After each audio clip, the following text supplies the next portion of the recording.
Kalau di sekolah-sekolah swasta ya, biasanya untuk pertama kali masuk ya, daftar masuk ke sekolah tersebut ya, ada yang namanya uang gedung gitu ya kan, uang gedung ya. Nah, saya sih tidak masalah dengan uang gedung ini ya. Pada prinsipnya memang tujuannya adalah untuk membiayai perbaikan-perbaikan fasilitas ya, untuk meningkatkan fasilitas gitu ya. Nah, tapi yang menjadi masalah adalah besarnya uang gedung ini ya. Apakah ada ketentuan gitu ya, baik itu dari pihak yang berwenang gitu ya, mengenai batasan-batasan uang gedung ya, misalkan untuk sekolah yang levelnya kelihatannya fasilitasnya seperti ini, maka uang gedungnya maksimal atau batasannya maksimalnya sekian gitu ya, atau yang ya kayak misalkan kayak hotel bintang 3 gitu ya kan, butuh perawatannya pasti berbeda dengan hotel bintang 5 kan, seperti itu ya. Nah, tapi ini saya kurang tahu ya, karena makin kesini kok uang gedung sekolah itu waduh makin edan-edan ya, makin sangat memberatkan gitu ya. Ya, sekali lagi, saya tidak keberatan ya mengenai uang gedung ini kalau memang biayanya itu cukup normal ya. Misalkan kalau ya misalkan untuk 3 tahun anak kita sekolah gitu ya, uang gedungnya untuk sekolah yang fasilitasnya ada kolam renang misalkan ya, mewah gitu ya, lumayan mewah, kolam renang, ada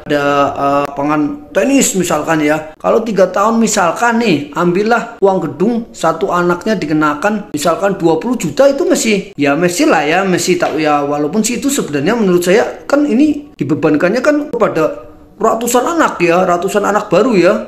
Tapi ya oke lah ya, tapi kalau misalkan sampai uang gedung sampai ada yang 60 juta gitu ya satu orang gitu ya. Nah, itu kan ya saya tahu ya pasti setiap tempat itu punya kelasnya masing-masing gitu ya. Tapi kalau misalkan ternyata pihak sekolah itu bisa sesuka hati gitu ya kan menerapkan biaya uang gedung ya, akhirnya kan banyak merugikan orang tua ya, walaupun mungkin orang tua itu punya uang lah ya untuk menyekolahkan anaknya di situ, membayar uang gedung sebesar itu ya. Tapi ini menjadi pembiasaan ya, akhirnya kalau misalkan ternyata tidak ada ketentuan biaya batasnya ya. Nah, kalau nanti seenaknya ya makin lama, selagi ada yang mau bayar, berani bayar ya, udah uang gedung makin tinggi gitu ya kan. Nah, pertama kan uang gedung itu dikenakan bukan hanya ya ini oleh ratusan siswa baru ya, lalu itu pun ditarik tiap tahun ya kan. Terus apakah benar ya bahwa uang itu benar-benar digunakan untuk perbaikan fasilitas kedepannya ya, selalu setiap tahun gitu ya kan? Karena misalkan kalau kita perhatikan kan tidak semua sekolah setiap tahun